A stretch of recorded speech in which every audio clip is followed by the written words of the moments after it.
The transport ship dropped out of hyperspace with a loud bang. Inside, 50 new cadets from different worlds pressed their faces against the windows. They all wanted to see the Galactic Military Academy floating in space like a giant metal city. Lihana sat quietly in her seat. She was small compared to the other cadets. Her black hair was tied back in a simple ponytail. While others talked loudly about their home planets and warrior traditions, she just listened and watched. "Look at that human," whispered a tall blue alien to his friend. "She looks so weak. How did she even get accepted?" Hana heard the comment but did not react. She had grown up on a farming world where her family raised animals, big dangerous animals. She learned early that showing anger or fear only made things worse. The docking process took an hour. When they finally stepped onto the station, Hana felt the artificial gravity pull at her feet. The air smelled like metal and recycled oxygen. Alien cadets from dozens of species walked through the corridors. Some had scales, some had fur, some had extra arms or legs. "Welcome to hell," said Park Jinwoo, another human cadet who stood next to her. He was tall and muscular with short black hair. "I heard the training here kills more cadets than actual war." Kim Soo-yeon, a third human, joined them. She had long hair and sharp eyes that missed nothing. "My brother trained here 3 years ago. He said the combat trials are the worst part. They make you fight real predators." A loud voice echoed through the corridor. "New cadets report to Training Base 7 immediately." They followed the crowd through winding passages. The training bay was huge, with high ceilings and walls made of some kind of clear metal. In the center was a circular arena with sand covering the floor. Around the arena, seats rose up like steps so everyone could watch. Captain Veltar walked to the center. He was a Zenthari with 6 arms and purple skin. His 4 eyes looked at each cadet as he spoke. "You are here to become the galaxy's finest warriors. But first you must prove you deserve to live." He pointed to a large door at one side of the arena. "Behind that door are the Vorthak. They come from Crimson Reach, a death world where only the strongest survive. Each Vorthak is 9 feet tall, weighs 800 pounds, and has never lost a fight." The door began to open slowly. A low growling sound came from the darkness beyond. Then they saw him. Grimjaw the Render stepped into the light. His scales were dark green with black stripes. His arms were as thick as tree trunks. His claws were longer than human fingers and sharp enough to cut through metal. When he opened his mouth, rows of teeth gleamed like knives. "This is your final test," Captain Veltar announced. "Each cadet will enter the arena alone. You may use any weapon, any strategy, any skill you possess. Your goal is simple: survive for 10 minutes. Several alien cadets made nervous sounds. A few looked like they wanted to leave. "Who volunteers to go first?" the captain asked. A massive Korthian warrior stepped forward. His species was known throughout the galaxy for their armor-like skin and incredible strength. "I will show this beast what real power looks like." The Korthian entered the arena carrying a plasma rifle and wearing full battle armor. He looked confident as he took his position across from Grimjaw. The other cadets leaned forward in their seats to watch. Captain Veltar raised his hand. "Begin." The Korthian immediately opened fire. Bright energy bolts flew across the arena, but Grimjaw was already moving. He dodged left, then right, then leaped forward with impossible speed. His claws struck the Korthian's armor and sent him flying across the sand. The warrior tried to get up, but Grimjaw was on him instantly. One swipe of those massive claws tore through the armor like paper. The Korthian screamed and curled into a ball as medical teams rushed in to save him. Total time, 23 seconds. "Next volunteer." Captain Veltar asked calmly. No one moved. The cadets had all seen what happened to someone who was supposed to be incredibly strong and well-armed. If a Korthian warrior could not last even half a minute, what chance did anyone else have? "I'll go." Everyone turned to look. Hana had stood up. She was walking down the steps toward the arena entrance. "Hana, no." Jinwoo grabbed her arm. "That thing will kill you in seconds." "You saw what it did to a Korthian warrior," Soo-hyun added. "You don't even have armor." Hana gently pulled free from Jinwoo's grip. "I know what I'm doing. Do you have experience fighting dangerous creatures?" Captain Veltar asked as she approached the arena entrance. "Yes," Hana replied. "Just not the kind of fighting you might expect." She walked into the arena wearing only her standard cadet uniform. No weapons, no armor, no protection of any kind. The other cadets watched in shocked silence as she took her position across from Grimjaw. The Vorthak predator studied his new opponent. After the Korthian's aggressive attack, He expected this small human to either run away in terror or charge at him with desperate fury. But Hana didn't either. She stood perfectly still. Her breathing was slow and steady. Her hands hung relaxed at her sides. She did not look directly at Grimjaw's eyes, but she did not look away either. Her posture was neither threatening nor submissive. Grimjaw tilted his massive head. In all his years of combat, no opponent had ever behaved this way. Usually they either tried to dominate him or showed clear signs of fear. This human was doing something completely different. Captain Veltar raised his hand again. "Begin." Grimjaw expected the human to move, to attack, to run, to do something. Instead, Hana remained exactly where she was. She shifted her weight slightly from one foot to the other, but otherwise stayed motionless. The predator took a step forward. Hana did not react. Another step. Still nothing. Grimjaw was confused. His hunting instincts told him to chase things that ran and fight things that threatened him. This human was doing neither. Finally, Grimjaw charged. His massive form bounded across the arena, claws extended, ready to end this strange encounter quickly. At the last possible second, Hana stepped smoothly to her left. Grimjaw's claws whistled through the air where she had been standing, but instead of continuing to run or turning to face him for battle, she simply repositioned herself and became still again. Grimjaw spun around, expecting to find his prey cowering or preparing for a desperate counterattack. Instead, the human was standing calmly a few feet away, breathing slowly, watching him with quiet attention. He charged again. Again, she moved just enough to avoid his claws, then became still. No panic, no aggression, no challenge to his dominance. She was simply there. Minutes passed. Grimjaw attacked over and over, each time becoming more frustrated. The human avoided every strike without ever fighting back. She never turned her back on him, never made sudden movements, never did anything his predatory instincts could properly categorize. The watching cadets were amazed.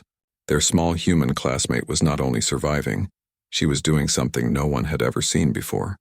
She was confusing one of the galaxy's most dangerous predators. "What is she doing?" whispered an alien cadet. "I don't know," another replied. "But it's working." Finally, the 10-minute timer rang. Captain Veltar called an end to the session. Grimjaw, exhausted and mentally drained, retreated to his corner of the arena.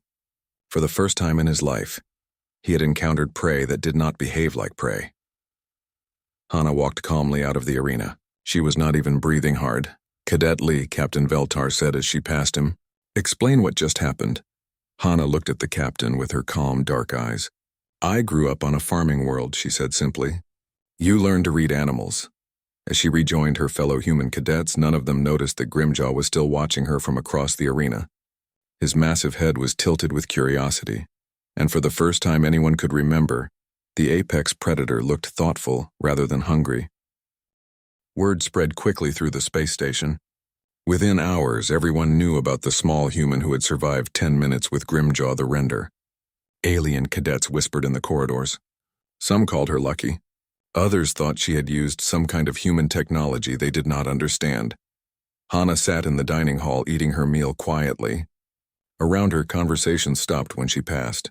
She pretended not to notice, but she could feel hundreds of eyes watching her every move. "You're famous now," said Jinwoo as he sat down across from her with his food tray. "Half the station thinks you're some kind of secret weapon.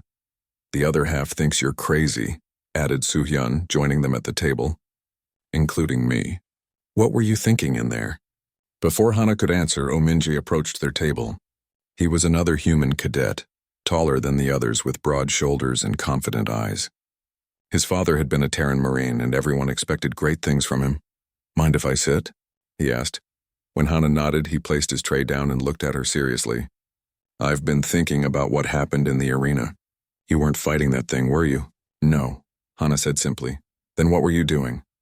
Hana took a bite of her food before answering. "When I was young, my family raised thornback cattle on our farm. They weigh 2 tons each and have horns that can pierce through steel. One wrong move and they will kill you. So how do you handle them?" asked Yu Aryam, another human cadet who had been listening. She was small like Hana, but with shorter hair and quick, intelligent eyes. "You don't handle them," Hana explained. "You exist with them. You learn their language, not words, but body movement, energy, breathing patterns. You show them you are not a threat and not prey. You become something they cannot categorize."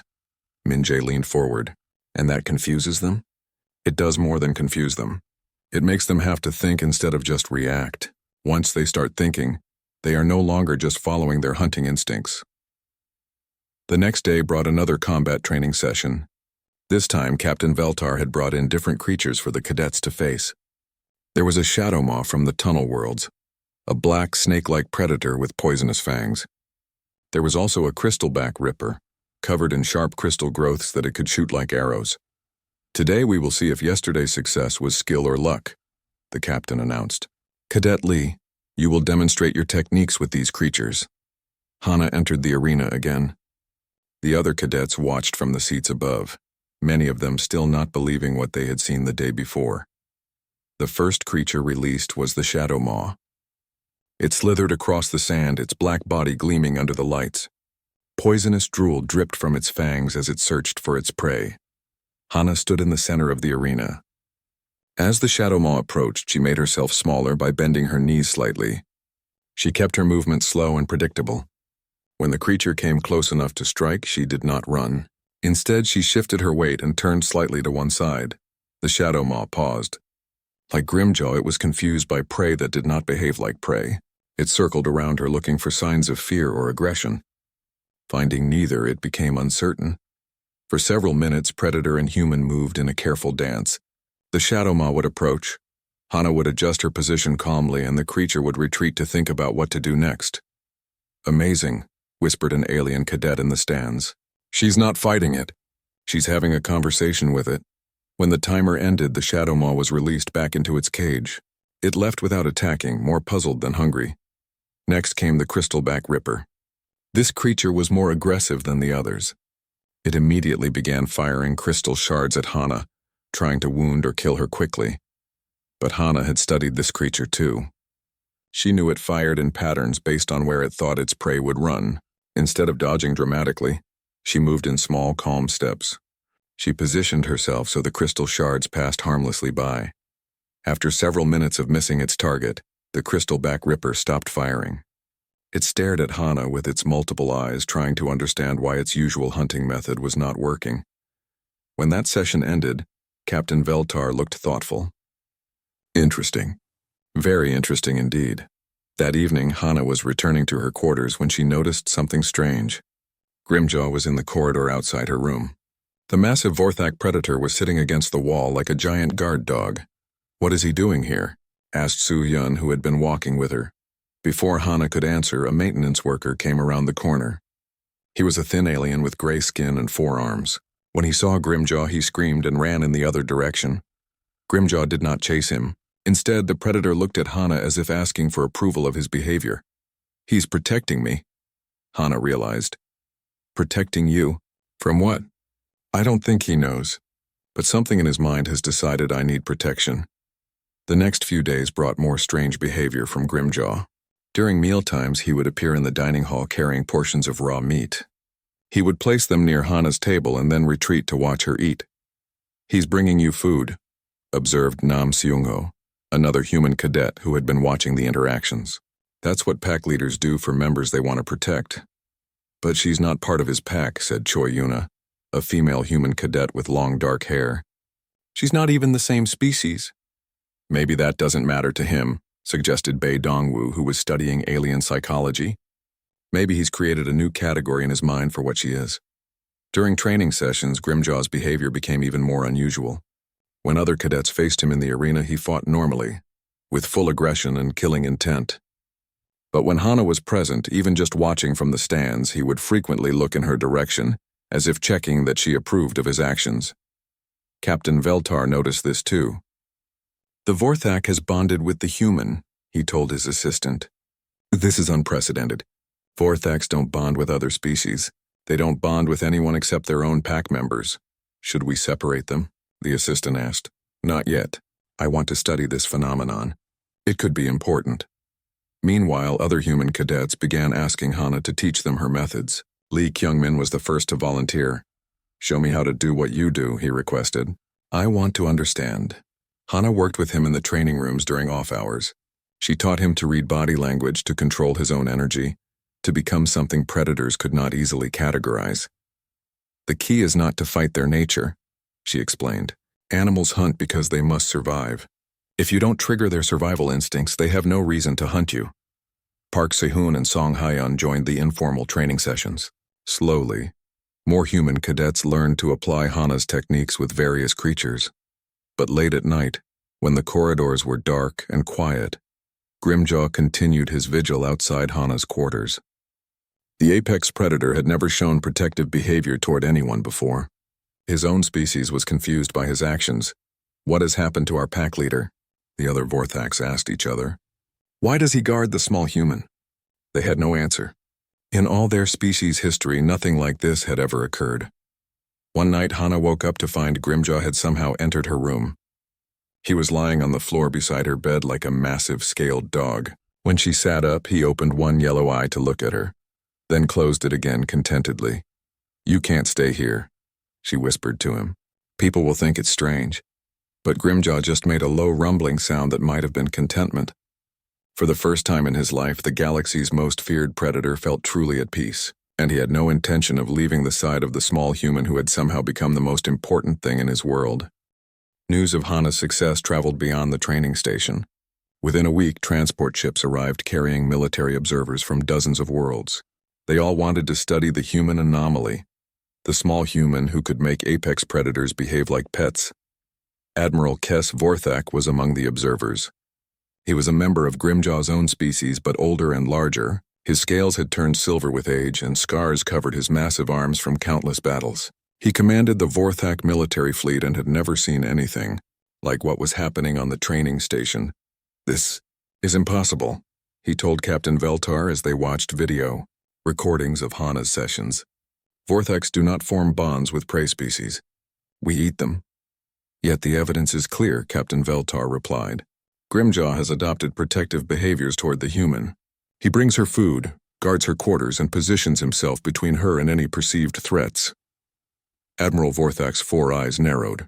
She must be using some kind of human technology. Pheromone manipulation, perhaps. Or sonic frequencies that affect Vorthak brain chemistry. "We have tested for all of those possibilities. The only unusual readings we detect are slightly elevated stress hormones in the human, normal for anyone spending time near dangerous predators."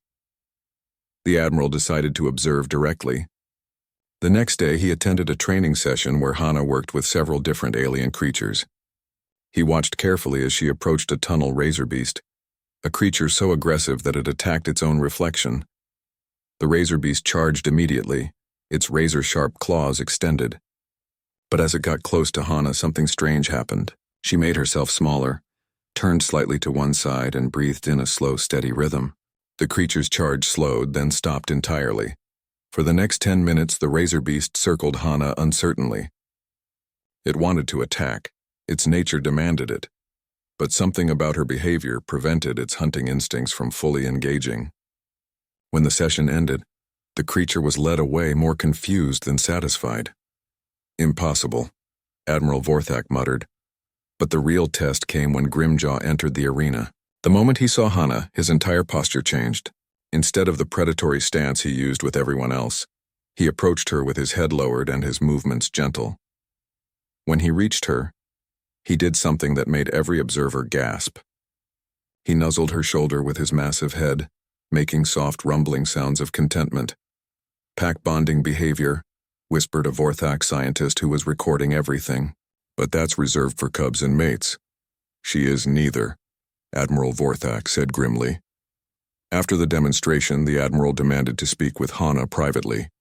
They met in a small conference room with several guards positioned nearby, though everyone wondered if guards would help if something went wrong. "Human," the Admiral began, his voice like grinding stone. "You will explain how you have manipulated Grimjaw." "I haven't manipulated anyone," Hana replied calmly. "I've just shown him that I'm not a threat. Vorthaks kill things that are not threats. We kill things that are threats. We kill things regardless of what they are. It is our nature." Hana studied the massive alien across from her. Even sitting down, Admiral Vorthak was taller than she was standing up. His claws could tear her apart without effort. But she sensed something in his posture that reminded her of nervous animals back on the farm. "With respect, Admiral, I think you're wrong about your nature." The temperature in the room seemed to drop. The guards tensed, ready to act. Explain yourself, human, before I decide you are too dangerous to live. You said Vorthax kill everything, but you haven't killed me. You're sitting here talking to me instead of attacking. That suggests your nature is more complex than you think. Admiral Vorthak leaned forward menacingly. I am restraining myself for the sake of information gathering. Are you? Or are you curious about something you've never encountered before? The Admiral paused. The human's words struck something deep in his mind, a feeling he did not recognize or understand. What I do with animals back home, Hana continued, is show them that they have choices. They can choose to be aggressive, or they can choose to be curious. They can choose to hunt, or they can choose to explore. Most animals never realize they have choices because no one ever gives them the opportunity. And you think Grimjaw has chosen, what? To protect instead of hunt, to be curious instead of aggressive, to form a bond instead of establishing dominance. Admiral Vorthak was quiet for a long time. Finally, he asked, Show me. Over the following days, Hana worked with other Vorthak warriors who had come with the Admiral's fleet. Each interaction was carefully monitored and recorded. The results were always the same: confusion, then curiosity, then a gradual shift from predatory behavior to something resembling cooperation. But the most significant change was in the human cadets themselves. Under Hana's guidance, they had begun developing new training methods that worked with multiple alien species. Lim Jinyuk created tactical formations that used calm movement and positioning instead of aggression. Moon Xiaoyang developed communication protocols that worked across species barriers by focusing on body language and energy patterns rather than words. We're not trying to dominate the creatures we encounter, Jinhyuk explained to a group of alien observers. We're trying to communicate with them. Communication implies intelligence, said a skeptical Zenthari officer. These are just animals. So are we, replied Xiaoyang. The difference is that we've learned to cooperate instead of just compete. The breakthrough came when they received an urgent message from the Vorthak homeworld. A crisis was developing that threatened the stability of their entire civilization. The pack structure is collapsing, Admiral Vorthak announced during an emergency meeting. Warriors throughout our territory are abandoning their posts. They become listless, aggressive toward their own kind, unable to maintain unit cohesion. What's causing it? Captain Veltar asked, unknown. Our best scientists are baffled. The behavior started shortly after we began extensive contact with other galactic species. Some theorize it's a form of mental contamination. Hana raised her hand. May I ask a question, Admiral? Vorthak nodded. When your warriors interact with other species, do they always establish dominance through combat? Of course. It is the natural order. And when they encounter species that don't fit into dominance hierarchies, species that cooperate instead of compete, what happens? The Admiral's expression grew thoughtful. They become confused, uncertain, some report feeling empty or lost. I think I know what's happening, Hana said quietly. Your warriors are evolving beyond their original programming. Contact with cooperative species is showing them new possibilities, but they don't know how to process these options. You're saying our species is changing? I'm saying your species is growing. But growth can be painful if you don't understand what's happening. Admiral Vorthak looked around the room at the assembled officers and scientists. Then he made a decision that would change the course of galactic history. We need your help, he said to Hana. Will you come to Crimson Reach and teach our people what you have taught Grimjaw? Hana looked at her fellow human cadets. Jinwoo nodded encouragingly. Soo-hyun gave her a thumbs up. All of them had seen the changes in Grimjaw, how he had become calmer, more thoughtful, more capable of choice. I'll come, she agreed. But I want to bring a team. Agreed. As they prepared for departure, Grimjaw approached Hana. The massive predator had been listening to the entire conversation. Now he placed one clawed hand gently on her shoulder and made a sound that every Vorthak recognized as a pledge of loyalty. He wants to come too, Admiral Vorthak observed. Of course he does, Hana replied, scratching behind Grimjaw's armored ears. We're partners now. The Admiral watched this interaction with wonder. In all his years of military service, he had never seen a Vorthak show such gentle behavior toward another being. It gave him hope that maybe, just maybe, his people could learn to be something more than just predators. The ship to Crimson Reach launched 3 days later, carrying a small team of humans and one very curious Vorthak, who had chosen cooperation over conquest. The journey to Crimson Reach took 5 days through hyperspace. During the voyage, Hana worked with her human team to prepare for what they might find on the Vorthak homeworld. Her team included Jang Taehyun, a communications specialist, Ko Minji, who studied animal behavior, Shin Woo-bin, a tactical analyst, and Han Yejin, a medical researcher. "What do we know about the planet?" Taehyun asked during one of their planning sessions. "It's a death world," Admiral Vorthak replied. "The gravity is twice what you're used to. The atmosphere is toxic to most species. Predators hunt in packs and the weak do not survive." "Sounds lovely," muttered Woo-bin. But when they finally arrived, Hana was struck by the planet's dark beauty. Crimson Reach was covered in red stone formations and purple vegetation. Strange creatures moved through forests of crystal trees under a burgundy sky. The Vorthak capital city was built into the side of a massive cliff. Tunnels and chambers were carved directly from the red stone. Thousands of Vorthak warriors lived here, but as their transport ship landed, Hana could see something was wrong. Warriors wandered the streets aimlessly. Some sat alone staring at nothing. Others fought with each other over minor disputes. The organized, disciplined society Admiral Vorthak had described was falling apart. "How long has this been happening?" Minji asked. "It started gradually about 6 months ago," the Admiral explained. "At first, just a few warriors seemed troubled. Now it affects nearly half our population." They were escorted to the Central Command Complex, where Elder Pack Leader Skarmoth waited to meet them. She was ancient by Vorthak standards, her scales nearly white with age, but her eyes still held sharp intelligence. "So these are the humans who think they can solve our problems," she said, studying each team member carefully. When her gaze reached Hana, she paused. "And this is the small one who has tamed Grimjaw." "I didn't tame him," Hana corrected gently. "I became his partner."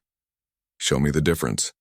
Hana called to Grimjaw, who had been exploring the chamber with curious eyes. He approached immediately, but not in the submissive manner of a trained animal. Instead, he moved with the confidence of an equal who chose to respond to a friend's request.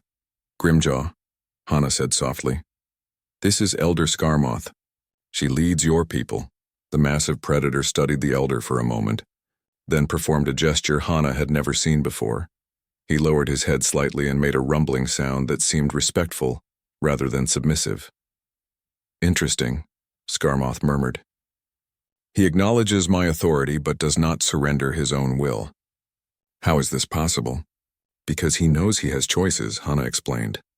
"He can choose to respect you without becoming less than what he is." Over the next few days, Hana and her team studied the affected warriors. What they found was heartbreaking. These powerful predators were experiencing something like depression, a deep emptiness that came from having their entire worldview challenged. "Look at this warrior," Yejin said, showing Hana her medical scans.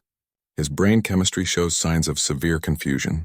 It's as if his mind is trying to process concepts it was never designed to handle." The warrior in question was young by Vorthak standards, but already showing signs of the mysterious condition. He sat alone in his quarters, occasionally making sounds of distress. "What's your name?" Hana asked him gently. "Clawstrike," he replied without looking up. "I was a pack leader. Now I am nothing." "Why do you say that?" "I met a human diplomat last month. She did not fight me or flee from me. She just talked. Asked questions about my life, my thoughts, my dreams." His voice grew quiet. "No one had ever asked me about my dreams before." "And how did that make you feel?" "Empty. Like everything I thought I knew was wrong. If I am not just a killer, what am I?" Hana sat down beside the massive warrior. "You're whatever you choose to be. I don't understand choice. I only understand orders and instincts." This conversation was repeated dozens of times with different warriors. Each one described similar experiences, encounters with other species that had shown them possibilities they never knew existed, followed by a crushing sense of confusion and purposelessness. "They're not sick," Hana told the gathered leaders that evening. "They're growing, but they need help understanding what they're growing into." "And you can provide this help?" Elder Skarmoth asked. "I can try, but I'll need to work with your most troubled cases first." The next day, they brought Hana to meet Bloodclaw the Berserker. This massive female warrior had been locked away because she had become violent toward her own kind. She was larger than even Admiral Vorthak, with scars covering her entire body from countless battles. "She attacks anyone who approaches," warned the guard. We've had to keep her sedated. Don't sedate her for this, Hana requested. I need to see her natural behavior. The chamber was opened carefully. Bloodclaw stood in the center, her eyes wild with confusion and rage. When she saw Hana, she roared and charged forward with killing intent. But Hana did what she always did. She made herself smaller, controlled her breathing, and positioned herself non-threateningly. As Bloodclaw's claws whistled through the air where her head had been, Hana stepped calmly to one side. The female warrior spun around, more confused than angry now. This tiny creature was not fighting back or running away. It was just there, existing calmly in her space without challenge or submission. For 20 minutes, Bloodclaw tried different attacks. Each time, Hana avoided them without aggression. Finally, the exhausted warrior stopped and stared at this strange being, who would not fit into any category she understood. What are you? Bloodclaw growled. I'm someone who sees that you're in pain, Hana replied softly. Something in the gentleness of her voice made Bloodclaw pause. No one had ever suggested that her rage might come from pain rather than hatred. I don't understand what's happening to me, the warrior admitted. I used to know who I was. Now everything is confusion. That's okay. Confusion means you're learning new things. It's scary, but it's not dangerous. Hana slowly approached the massive warrior. Every instinct told Bloodclaw to attack, but something deeper, something she had never felt before, made her want to listen instead. The humans I met, Bloodclaw said quietly. They worked together without fighting for dominance. They helped each other without expecting submission. It made no sense. It doesn't have to make sense yet. You just have to be willing to explore the possibility. When Hana was close enough, she did something that shocked everyone watching. She placed her small hand gently on Bloodclaw's massive arm. You don't have to choose between being strong and being kind, she whispered. You can be both. For the first time in months, Bloodclaw felt something other than rage and confusion. It was a warm feeling, like sunlight after a long winter. She looked down at the tiny human who showed no fear of her strength. Sit, Hana said very quietly. It was not a command. It was not a demand. It was simply a gentle suggestion from one being to another. And incredibly, impossibly, the galaxy's most feared female warrior slowly lowered herself to the ground, her eyes never leaving Hana's face. In that moment, everyone in the chamber realized they were witnessing something revolutionary. The most violent, troubled Vorthak on the planet had just chosen cooperation over aggression. Curiosity over rage. Admiral Vorthak, who had been watching from the observation window, felt something shift in his own mind. For the first time in his life, he wondered what he might choose to become if given the opportunity. Elder Skarmoth made a decision that would change her people forever. We will try your methods, she announced. All of our warriors will have the opportunity to learn what you teach. As the session ended, Bloodclaw remained sitting beside Hana, making soft, rumbling sounds of contentment. Like Grimjaw before her, she had discovered that there were alternatives to the only life she had ever known. The revolution had begun not with weapons or conquest, but with a simple word whispered by a small human who believed that everyone deserved the right to choose their own path. The transformation of Vorthak society did not happen overnight. It took months of patient work, with Hana and her team teaching new concepts to warriors, who had never imagined alternatives to their traditional ways. They started with small groups of volunteers, warriors, who were curious about the changes they had witnessed in Grimjaw and Bloodclaw. In converted training chambers throughout the capital city, humans and Vorthaks worked together to explore new forms of interaction. The key, Hana explained to a group of 20 warriors, is understanding that strength and gentleness are not opposites. They can work together. One of the warriors, a scarred veteran named Stonefang, raised his massive hand. But if we do not dominate, how do we maintain order? How do we know who leads and who follows? Look at my team, Hana replied, gesturing to her human companions. Taehyun leads our communications, Minji guides our understanding of behavior, Wubin plans our tactics, and Yejin manages our health. Each person leads in their area of expertise. Leadership changes based on what we need. But who has ultimate authority? Stonefang persisted. We all do. When we make decisions together, every voice matters.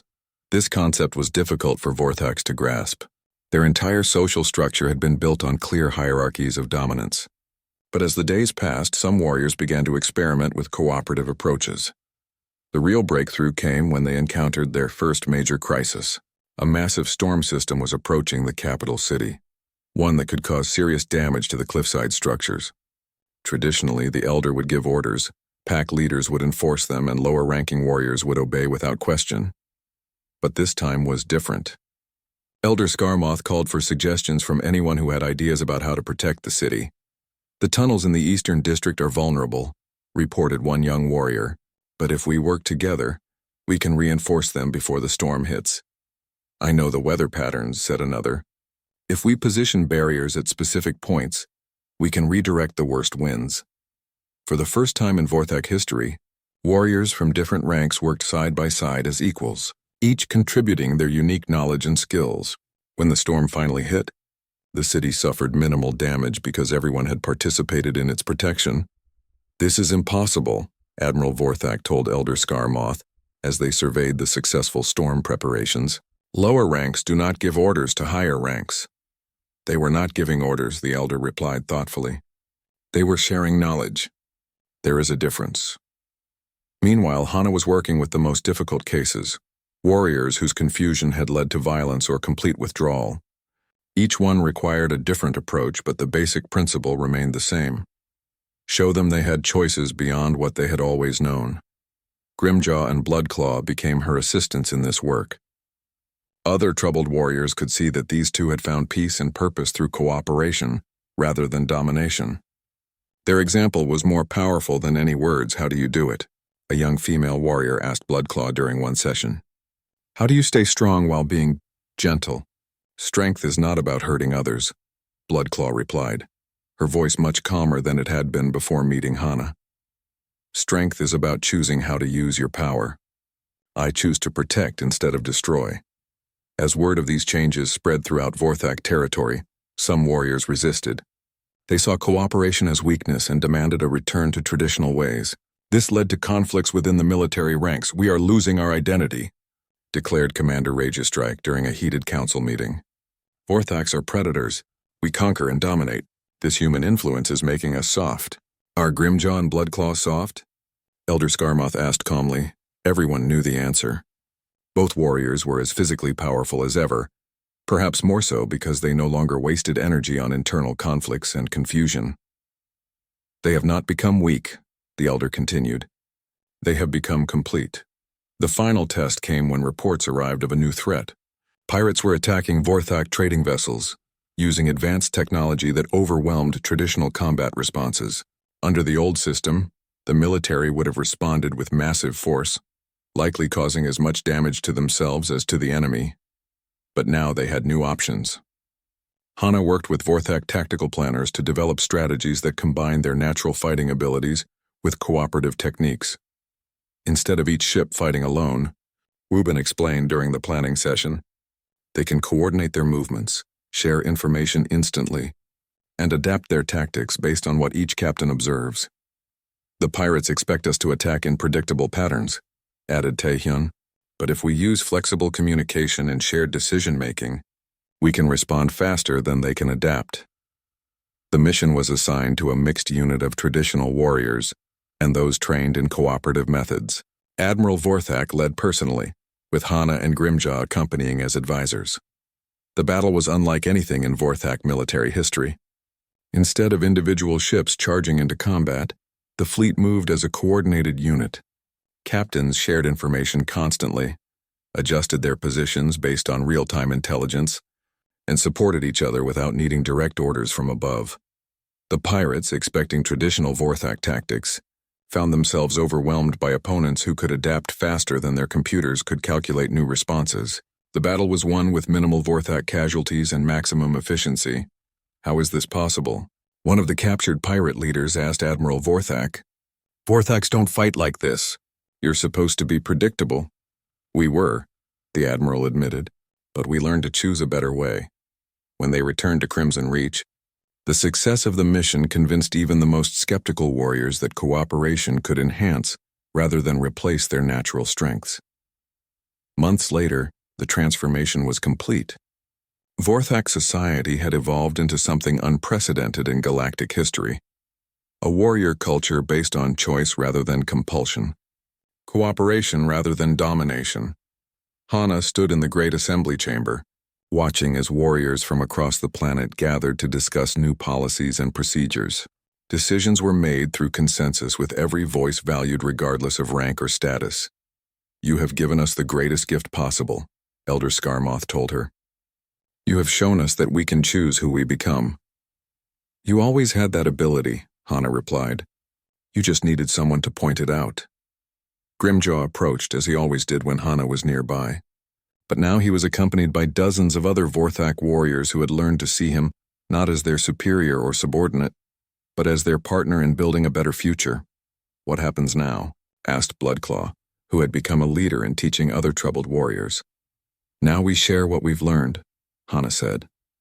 "There are other species in the galaxy who might benefit from understanding that they have choices too." 6 months later, the first human Vorthak cooperation unit was deployed to the galactic frontier. Lieutenant Lee Hana commanded the human contingent, while Grimjaw served as her equal partner rather than subordinate. Their mission was to explore regions where traditional military approaches had failed, using their unique combination of human, empathy, and Vorthak strength to solve problems that others considered impossible. When they encountered their first crisis, a planetary conflict between two species who had been fighting for generations, Hana approached the situation the same way she had approached everything else. She sat down with representatives from both sides and asked a simple question: "What do you choose to become?" It took time, patience, and careful work to help them discover alternatives to endless war, but eventually, like Grimjaw and Bloodclaw before them, they found that cooperation offered possibilities they had never imagined. The galaxy began to change, one choice at a time. Back on Crimson Reach, Admiral Vorthak had taken over Elder Skarmoth's role when she retired. He often stood in the same observation chamber where he had first watched Hana work with Bloodclaw, remembering his own transformation from feared commander to thoughtful leader. "Status report," he asked his aide, a young Vorthak female named Swiftclaw who had been trained in the new methods. "All units operating at peak efficiency, sir. Cooperation protocols are being adopted by 17 other species. Requests for human Vorthak teams are increasing faster than we can train new units." "Good. And the humans?" Lieutenant Hana's team has successfully resolved 3 major conflicts this month. Her methods are being studied at military academies across the galaxy. Admiral Vorthak nodded approvingly. Then, in a gesture that would have been impossible under the old system, he asked, "Do you have any suggestions for improving our operations?" Swiftclaw smiled, another behavior that had emerged since the changes. "Actually, I do have some ideas." Far across the galaxy, Hana was teaching a group of young aliens the same lessons she had learned on her family's farm. That true strength came not from the ability to dominate, but from the wisdom to choose when to be gentle and when to be firm. As she worked, Grimjaw lay nearby, no longer the galaxy's most feared predator, but its most trusted guardian. When young beings approached nervously, uncertain whether this massive creature was safe, Hana would simply whisper, "Sit,"